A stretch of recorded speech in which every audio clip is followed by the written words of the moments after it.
So roughly, what do you say, about 30, 40 minutes to give the paper and then respond? Okay, just so I'll stick to the script. All right, now look at my phone. Okay, so if you need me to project more, just say hi. Can you speak a little louder, let me know.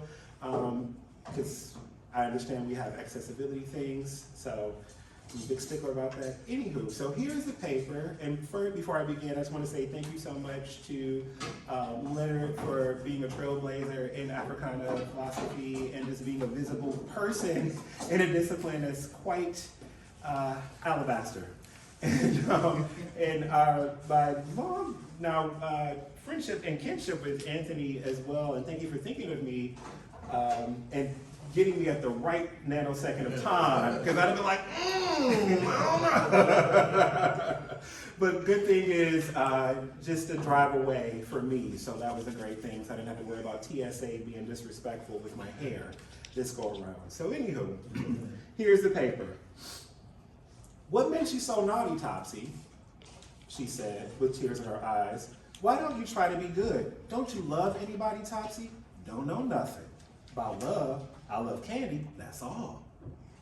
But you love your father and mother. Never had none, you know. I tell you that, Miss Eva. Oh, I forget, Eva said sadly. But have you any brother or sister, aunt, or no, never had nothing, nor nobody. But Topsy, if you would only try to be good, you could never be nothing but a nigger. If I was ever so good, said Topsy, if I could be skinned and become white, I'd try then. Why does it take death, or merely the threat of death, for society to contemplate the value of black life? Thinking of the concepts of value in black people are concepts that are not spoken in mainstream philosophy. Yet, in African American philosophy, it is one of the main areas of inquiry. Yet it is through a lens of external demarcations of racialized subjectivity that conversation can even come to fruition, and then it gets whittled down to specific aesthetic markers and cultural signifiers, which is necessary, but limited to the exterior and not the interior dimensions of black being.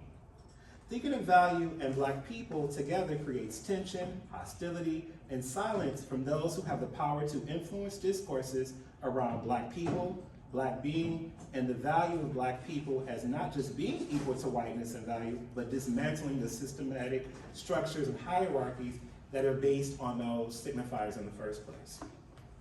Despite education and upward mobility, black Americans are reduced to fetishistic images of either white respectability, they're hypersexualized, called predators, or just monstrous entities that must be put down. Discourses that acknowledge that include black people as fully human are reduced to the phrase of all lives matter.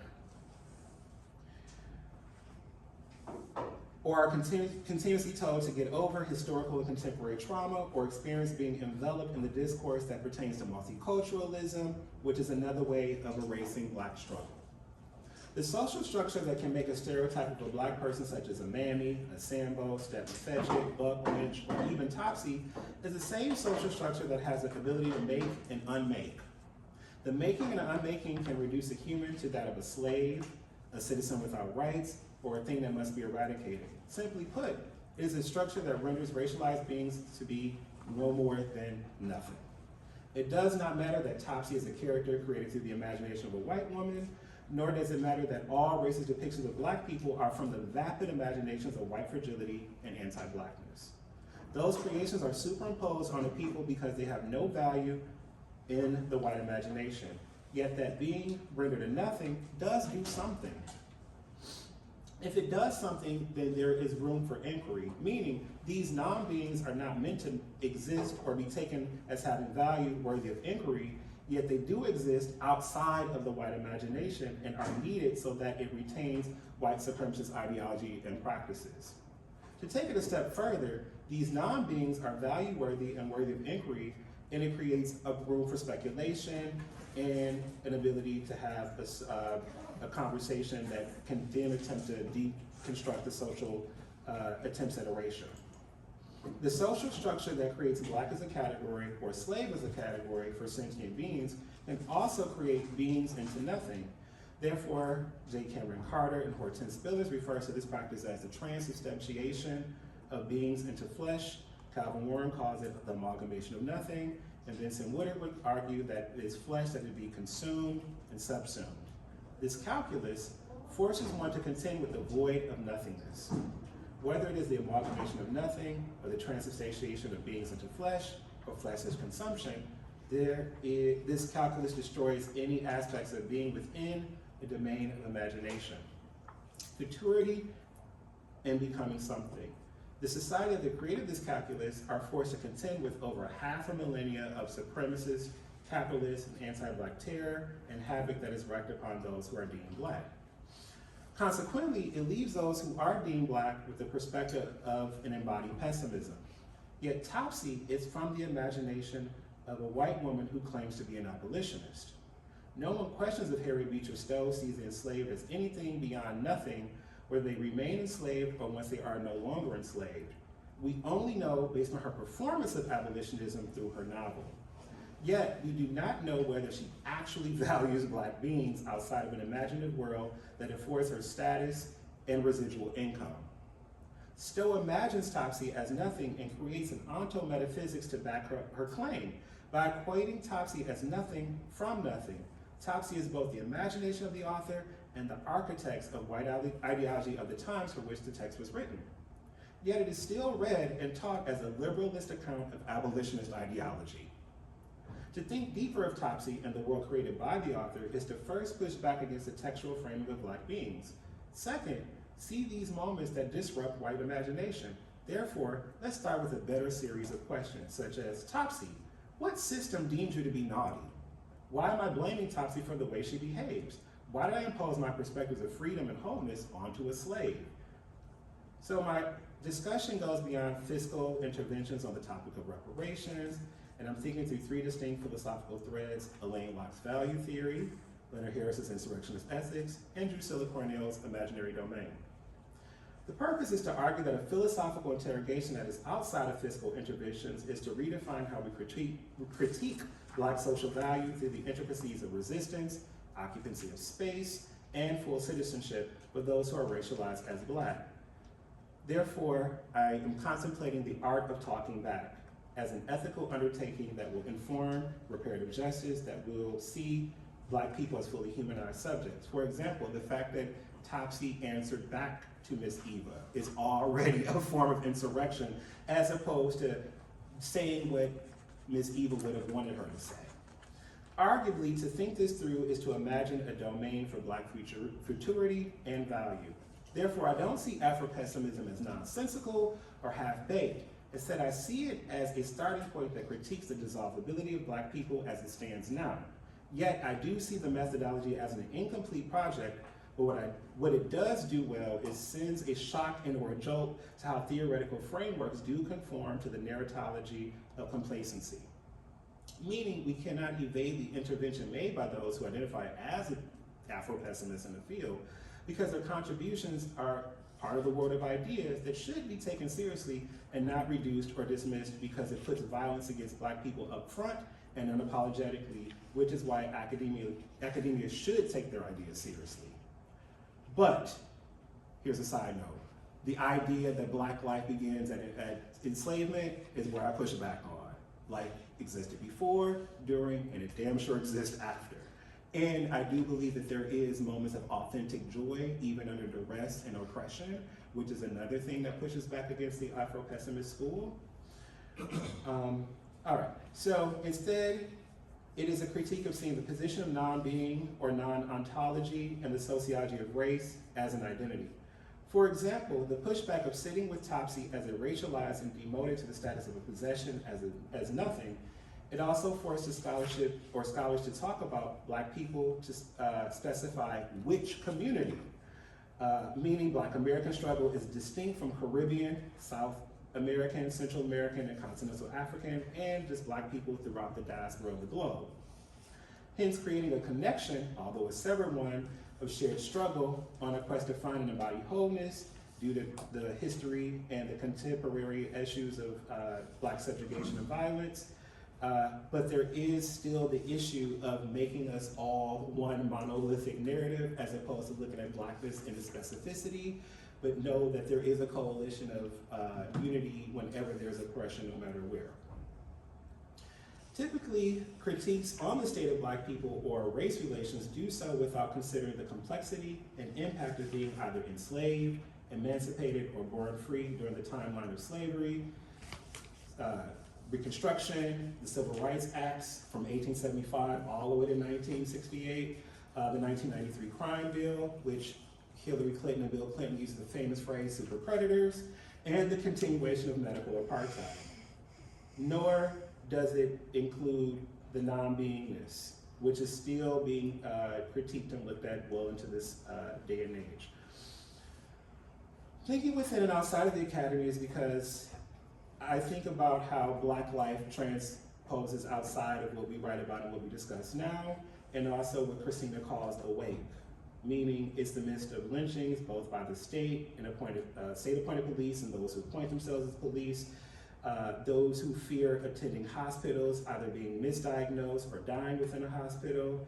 There's a reason why Black women are choosing to give birth at home with trained midwives and doulas, because it does not matter your socioeconomic status, or if you are a medical professional. I'm thinking of the case that just happened with a woman who was a nurse and was kept alive on life support just so she could have a baby because of the maternity laws there. The wake of non-being is what Ashel Mbembe and Leonard Harris calls Ashel necropolitics, Leonard Harris necro-being, which is the weight of weathering a Black being in a racialized body while residing in a country that hyphenates your citizenship, Black first, American second. Why is there a need to value Black bodies beyond labor production and aesthetic cultural production? One might ask. The answer is simple, because it's pertinent to human sustainability and evolution, period. Now, if only we could get people in charge to think that way, right? This paper is a portion of a larger project, and I personally am thinking beyond fiscal reparative remains. However, as my mother would tell me, don't turn down nothing but your collar. So if there's a check attached to it, I'd be the first one in line, because I got things to pay off and places to go. And I'm sure other folks in this room would agree.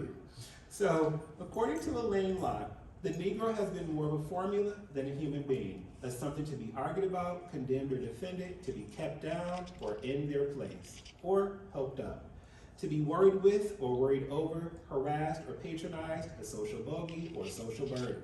So all of this binariness when we think about Black people and Black life. The thinking Negro even has been induced to share the same general attitude to their attention on controversial issues, to see themselves in the distorted perspective of a social problem. Meaning, because one is educated and is seen to have letters behind them and intelligence, they become the spokesperson for an entire community of people, which is absolutely unfair. Or being a native Detroiter, so what's with that water? First of all, that's Flint, Michigan. That is 2.5 hours north of Detroit. I have nothing to do with that. I'm in a city that has good water. However, I hold space for people in Flint. I am thinking through Locke's value theory and Harris's insurrectionist ethics, and I argue that Harris's reading of Locke informs why valuing Blackness is a philosophical endeavor that goes beyond a critique of cultural unity and affirmation.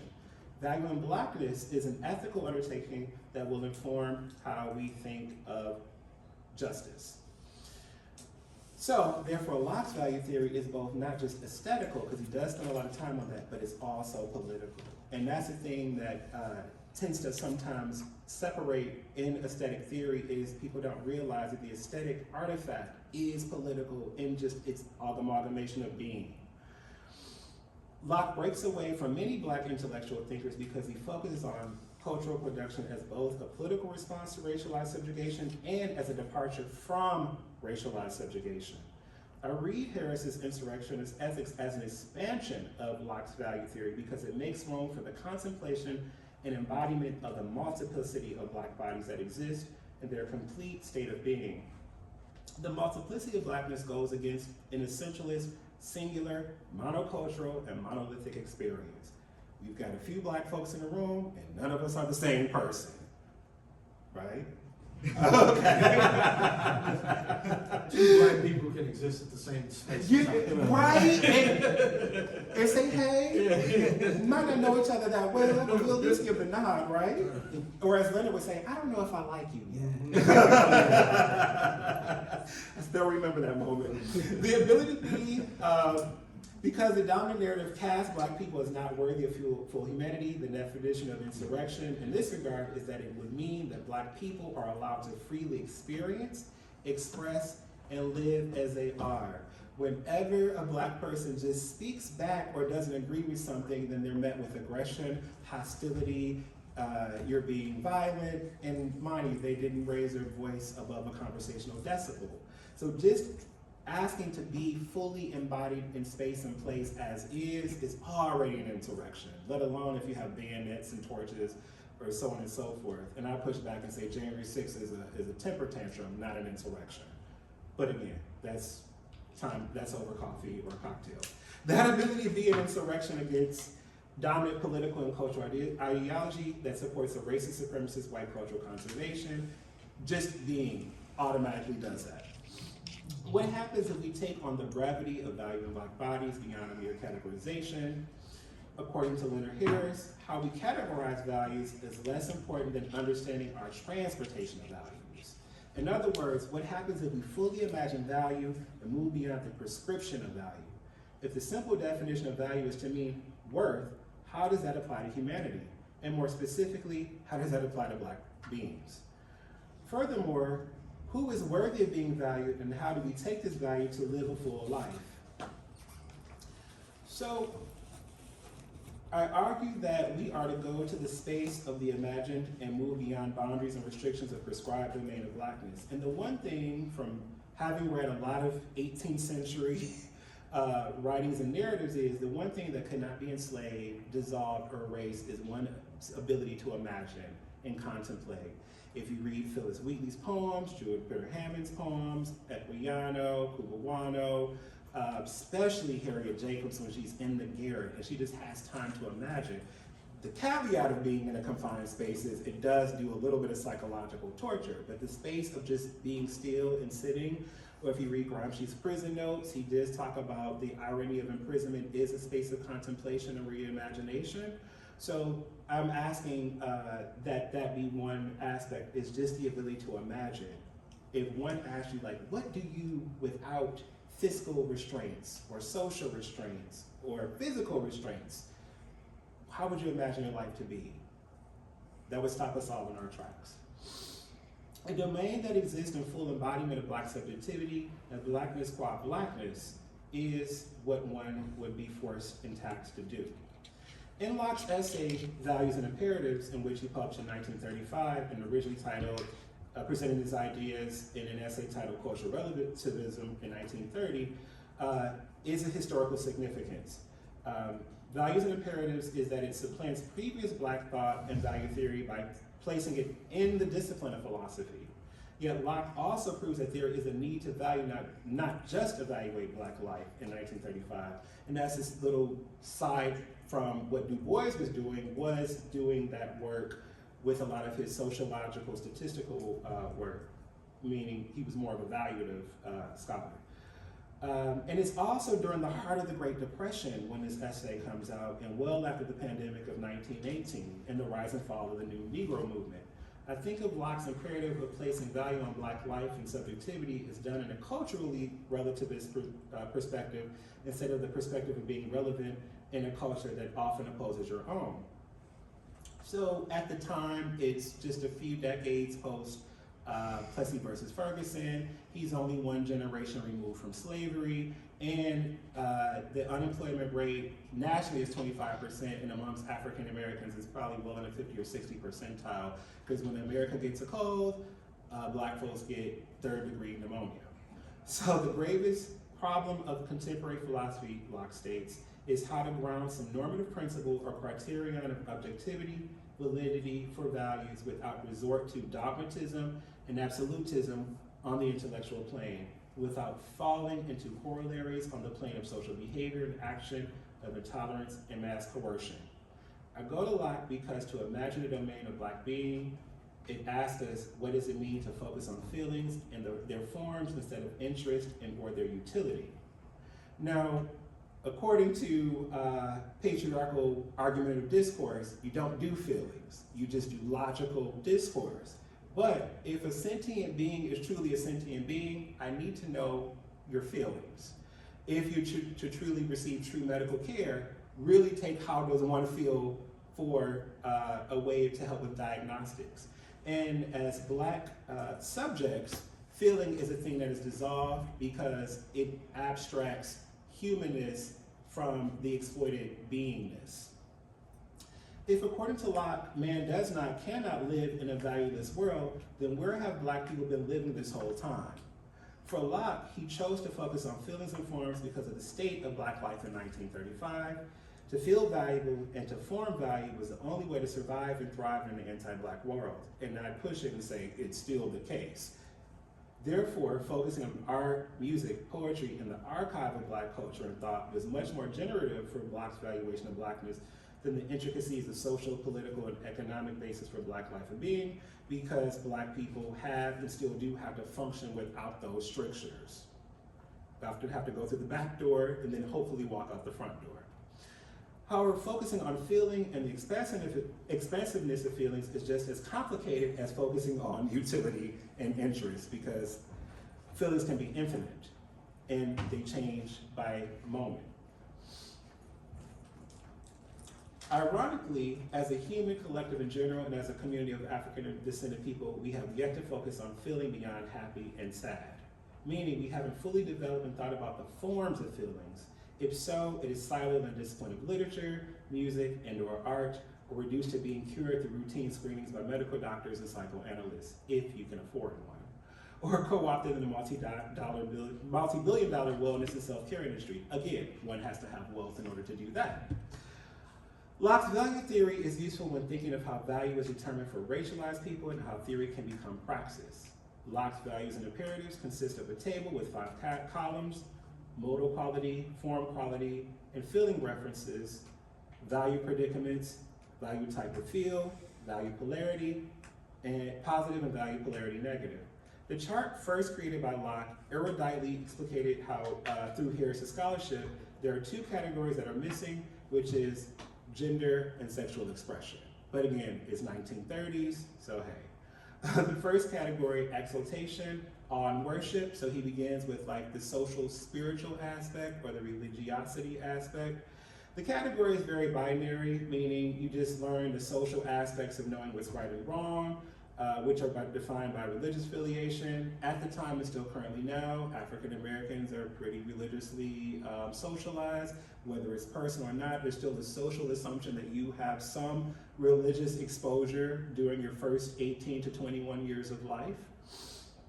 And then he says, from that category, one is able to have some sense of moral ability to discern what is good, what is evil, what is right, what is wrong. And then from that, he argues that religious beliefs and racial and ethnic loyalties and political persuasions. And he says by imperatives, he means compelling rules, guidelines, and actions. So he starts with the socialization of a spiritual center, because that is the beginning of one's socialization and having some sense of guidelines and or actions. So what is morally right, what is morally wrong, et cetera, et cetera. And then he begins his qualitative analysis with inner ecstasy. So he puts inner ecstasy with socialized religious zeal. I would have liked to have sat with him and go like, well, what about religious extremism? And what about like ecstasy that would be considered antithetical to religiosity? But he stays within this binary category and talks about one has to have some sense of inner ecstasy, which is the individual experience of a religious socialization. So for him, like I said, it recreates a moral code within oneself. The second category, titled tension. And I found that really interesting that tension comes right after religious socialization, which probably from his own experiences, that's probably one of the biggest burgeoning aspects, because of his own sexuality and the fact that he was so against an anomaly in terms of the collective of Black life and Black experience. He has a PhD in philosophy, he looks at culture, he looks at aesthetics, and he's creating all of these different pathways. So he had to have some tension in order to think about internally this very binary way of life within Black culture, and then against the larger issue of anti-Blackness in the form of white supremacy. So the dichotomy between what is ethical versus what is moral. If one does harm to you, but you may be socially obligated to remain silent, your conscience says do what's right, but you may be tempted to either commit a crime or remain silent about experiencing or bearing witness to a crime, for example. I also read this category as, like I mentioned, an inner turmoil for someone who may be queer or trans, but their social obligations to perform heteronormativity or some socialized normative behavior. And besides, in 1930s America, being queer or trans or non-normative was illegal and you'd be institutionalized or incarcerated. And then the third category is acceptance or agreement. So again, religious socialization, turmoil, acceptance or agreement. So he looks at how this is the life of the mind. So intellectual satisfaction that is fueled by curiosity and coupled by life experience. Therefore, knowledge will hopefully become wisdom. So then his next category is the equilibrium or contemplation. So you have this intellectual curiosity after going through turmoil and socialized normativity to then approach contemplation. And then his last category is equilibrium within the state. So according to Locke, in order to have true value and some form of imperative, you're supposed to do all this internal work before you even get to the state. And so what I'm arguing is that having that imaginary domain would allow one to do the internal work of thinking about how they're socialized, grappling with the turmoil, then what will one agree or assimilate to or disagree and disassimilate to, and then go back to contemplation and consummation, and then one could theoretically think about the equilibrium of the state. But if one is in an internal flux or non-stateness, one can never think about the equilibrium of the state. If we think about voter turnout, poor people and people of color are just trying to get to and from work and pay their bills on time. They don't care who's president. Now, once those hierarchical needs are met, then maybe we can talk about the equilibrium of the state, but their own equilibrium is not balanced. If value sees the aesthetic contributions as an equilibrium of the state, it would allow the possibility for its subjects to imagine their full embodied selves. It will allow for individuals and societies to take into full account the value and plurality of said human or humanity. By doing so, it negates the urge to dominate and oppress beings through imposing a prescription of how to be, or even what it means to be. Unfortunately, in the Western project in general, and this country in particular, it has yet to define humanity outside of a very specific individual archetype. Therefore, Blackness, or to be Black, negates the definition of humanity altogether. At best, Blackness is confined to a prescription or a script to being and of being Black. Ironically, Blackness negates the prescription of being Black because by design, it isn't white. Nor is it seen beyond being in total opposition to whiteness. It creates the perpetual inability to perceive Blackness and those who are racialized as Black as nothing more than a monolith. So therefore, imagination. What does it mean to imagine? That's up to the person with the imagination. What happens if we take on, so as I conclude, I will ask the following. What would it mean for people of African descent who identify and affirm being Black to say either individually or as a collective, I want to be free, I want to be whole, I want my life to be without the prescriptions and projections of how I should live it or how I should be, and lastly, my life matters. What would it mean for those to be and live in the imaginary domain of Blackness? What would it mean to think of the self and the community beyond the binary of joy and sorrow? Could it mean that it is to think of being in the world as is, and that is one is told to exist in said world? Could it mean that Black people and those who are racialized as Black could drive to work without the fear of routine traffic stop ending in death, a jog not ending in death, a knock at the door not ending in death, that when you arrive at the hospital that you are either told that you'll be fine and subsequently not die because of that false sense of self and being, or that when you are in pain, the doctor actually believes that body is in pain. Could it also mean that Topsy could be from something and become something or someone? Topsy's behavior, her non-place, and her ability to talk back is an act of insurrection. Instead of appeasing Miss Eva's white supremacist imagination, she answers the dumb question with a brilliant answer. Miss Eva fails to recognize the system that creates a Topsy. Instead of asking, why are you bad? Why am I, Miss Eva, or anyone who has the adjacency to whiteness, continue to participate in a system that allows for a child to have nothing, be seen as nothing, who's only guilty of trying to function in a dysfunctional world? Survive, and therefore try to survive and contemplate thriving. Lastly, how does Topsy know that her phenotypical marker and her status as slave is not ideal, and that it is better to be skinned and become white? White is not the answer.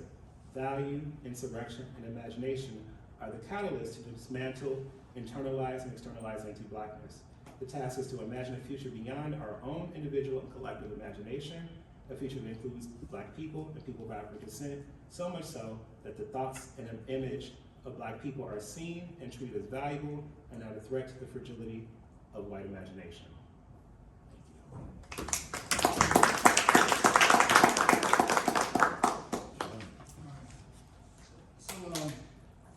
We have some time before we of course, I guess this is workshop style, but we do want to ask some questions and things of that nature. I have a question. If I knew could you go would. first.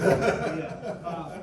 So I agree with you about the imagination, but I don't know if I go as far with you as you've gone. Okay. So, and I'll start with a sentence by King, and I forget which book it is, but he says, and I apologize, I can find it later, but there's a point where he says, why does misery follow the Negro? And then he says, you know, even in that it robs us, he talks about oppression, robbing us of our dreams, right? Which is why later you get that, he starts doing the I have a dream speech, right? And so I want to say, you know, and kind of deal with the philosophers of mind would say, you know, even the neuro philosophers, there's a certain plasticity of the brain, right?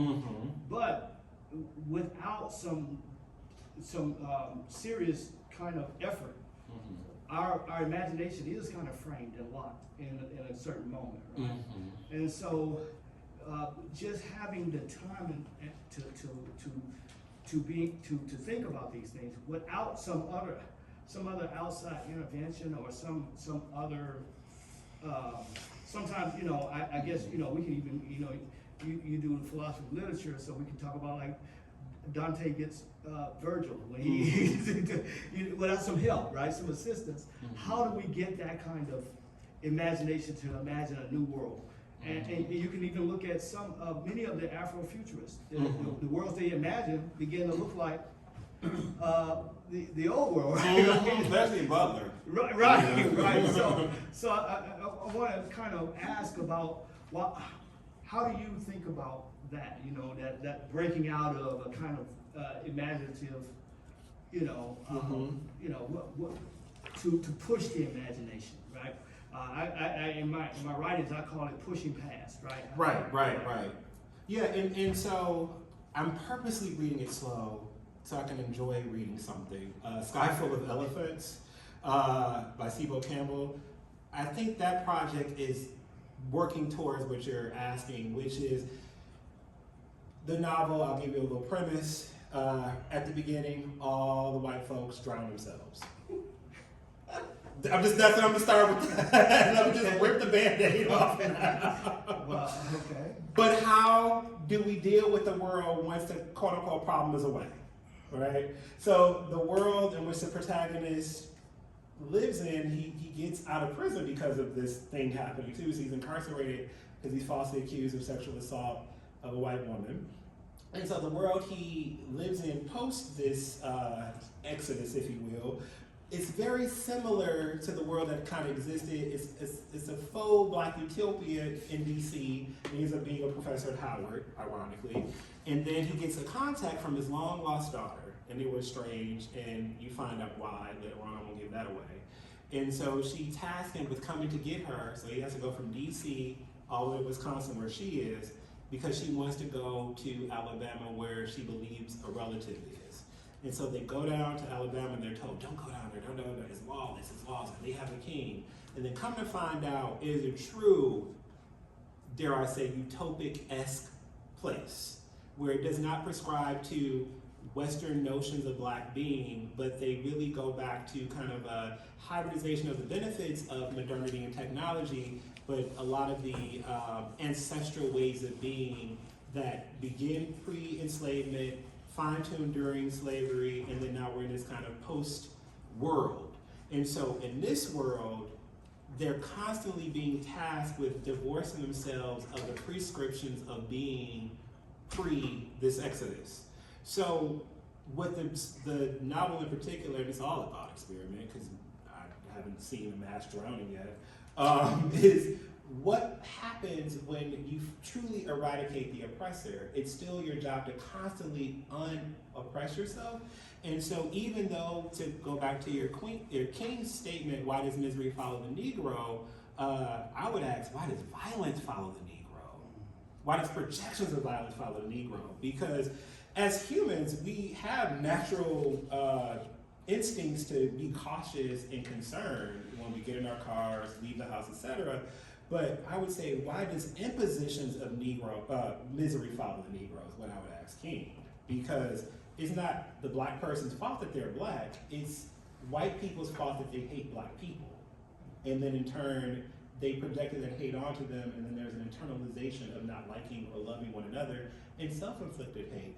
So when I read Afrofuturists, especially Butler and others, is what Butler is saying is even if we exist in the future, we still have to deal with the unresolved past. And so what I'm thinking is, yeah, we could, if we deal with the unresolved past without allowing that unresolved past to imprison us from a possible future of liberation. Can I ask a follow-up question? I was expecting that one. Okay. So my follow-up question. Yeah. Now this is it may be the tougher question, but I'm hoping that it's the easier question. Okay, so and we can start where, your story. All the white people drown themselves. Will all the oppressors be gone at that moment? Theoretically. Well, so you run Because we can oppress each other all day, and I can oppress myself. There you go. So you run some other issues, right? Because you get to Senegal and even in Nigeria, you see where the remnants of people who were selling slaves, right? Who owned, and we did it here. Right. And so you have to deal with. I mean, you had, we always, even in African American studies, first thing we're quick to say is, there are three empires: Ghana, Mali, and Songhai. Well, they were empires, which means somebody was being oppressed. We never want to go that deep into it. So I'm just asking that kind of a question. That that even that imagination may limit us or constrict us in a certain kind of way. Yeah, and I mean, and that's the hard project that even I couldn't even begin to tell you how to even grapple with it, but just the idea of it is still something that I think we should entertain. Yeah. Yes. I mean, I would say obviously. What's missing here though is a clear discussion about capitalism. Okay. Because let's say, for example, you look at the issue of national oppression of black people. For one, we weren't the only. Right. Two, even if you just focus in on slavery, as is kind of becoming the kind of consensus now, you're only talking about 2% of the white population were slave owners. God, it sounds like what Jillian Michaels just said. But it's not true. She's a sophist, so she's using it for different purposes. But it's a fundamentally true point that even if you say, for example, the Trail of Tears, that's Andrew Jackson, right, who as a military guy, future president, and a slave owner, is involved in that in terms of fueling that. But even if you take it into contemporary times, let's call it the Kanye West paradox. Okay. Hurricane Katrina happens, and what does Kanye West says? And he thinks it's a revolutionary statement. George Bush doesn't like black people. Mm-hmm. Well, are you excluding Condoleezza Rice as a black person? Right. Right, so class becomes very central to even how we look at this aesthetically. You know, as you were talking, one of the things I was thinking of was the ways in which black imagery has changed over time. There was a time when I was younger, because of Bill Cosby's role in black culture, having positive black images were essential to giving a sense of dignity. But the ways in which that's become perverted, or if we could say, we've seen polar expressions of dignity that actually aren't dignity, which is what I want to talk about. Think of Jay-Z and Beyonce at the Louvre. I'm supposed to be prideful because they're at the Louvre. Right. Or his exhibition at the Brooklyn Museum. Exactly. And there's a class character to it that is, you know, the first time that I've seen this in very clear focus, and it didn't dawn on me why this was such a splinter in my mind with Spike Lee as a movie director. In Highest to Lowest, black imagery, black art creates a false sense of pride. Because, yeah, we all should have a portrait of Basquiat in our house. Who can afford it? But who can afford it? Yeah, I got a postcard about this. But here's the dilemma. When we think about Bill Cosby, and you know, one of the most famous episodes of The Cosby Show is going to buy this famous funeral procession painting. And when you think about it in terms of that time, what it cost to buy that painting, the Ellis painting, you had to have some money to be able to spend $30,000 With 5 kids. with 5 kids. In a townhouse in Brooklyn, yeah. And both of you are lawyers, and, you know, you're a lawyer and a doctor. Now, of course, we all know that about the Cosby Show. Now, that was a hard fight when Cosby was out to lay those things out. That you don't think of, the Cosby Show is taking place around the corner from where Biggie would eventually sell drugs at. Like those kind of dynamics are what makes this notion of dignity so complex, is because it's not just a question of dignity versus the minstrel. It's all these other dynamics in which you have not only a false sense of pride, but also the vulgarization or the fetishism of suffering. And those are, I think, the dialectical tensions that we're fighting against here, is that we're trying to say that there's something inhumane about suffering, but when we take it away from or out of the context of capitalism, I think we miss the larger part of it. That's what oppression is. It involves dehumanization. It involves making you feel indignant. It creates these conditions that we haven't talked about how capitalism is invested in that. And so I think the larger question is like, how do you see class playing in terms of how you're looking at this? That's a great question. I could definitely dive more into it, going back into it. But yeah, that's a great question, because like I'm in a class privileged position to even think about this stuff, right? Well, no. You Well, know. let's be honest. Yeah, right? Most professors have been proletarianized, right? All of us are not making Eddie Glide money. No.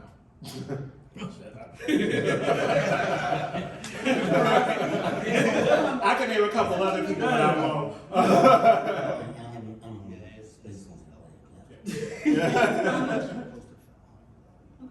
That's minimum. Minimum. Right. Oh, Yeah, we and know. let's add the topper.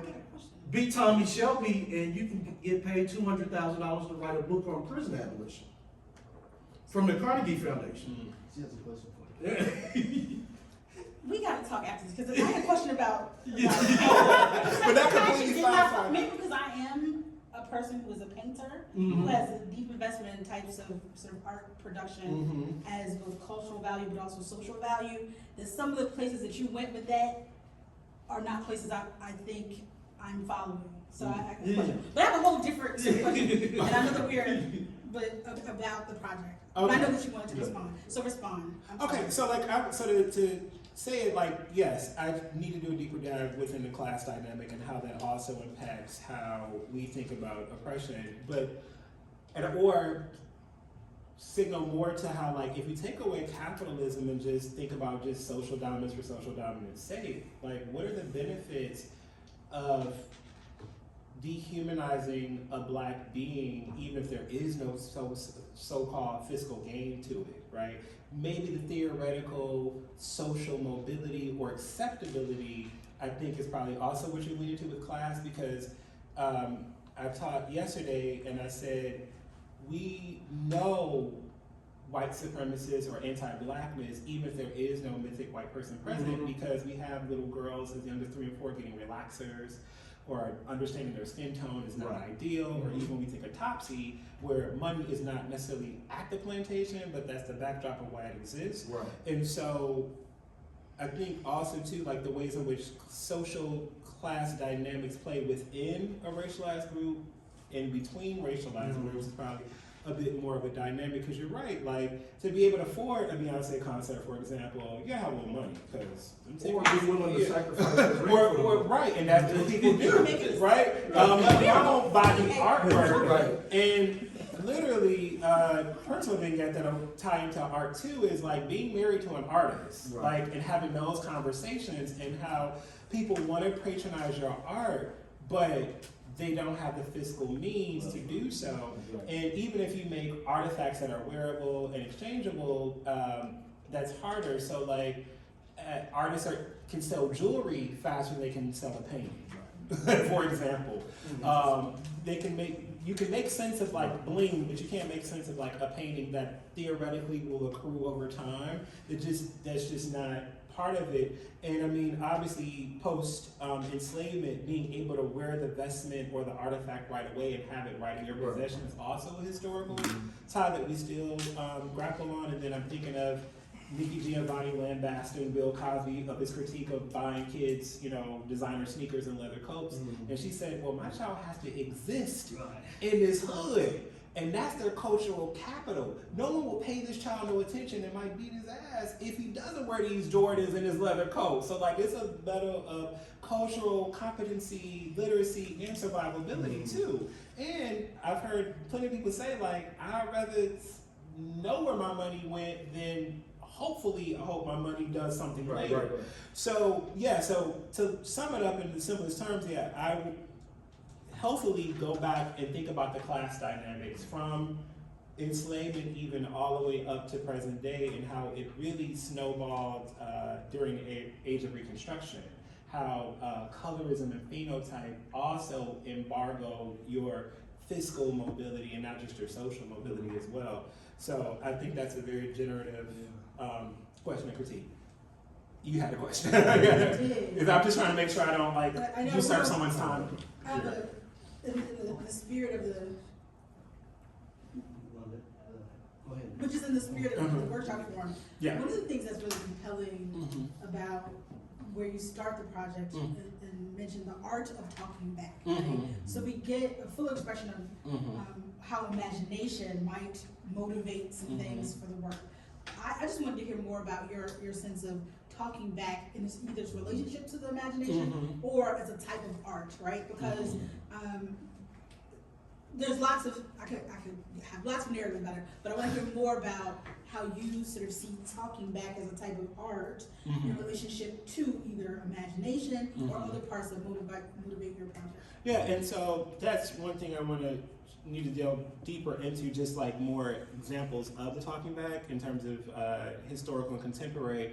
For example, that's why I think the aesthetic analysis that Locke does in particular, and I'm going to do more of, is how the artifacts that we leave behind as racialized subjects also do that work for us.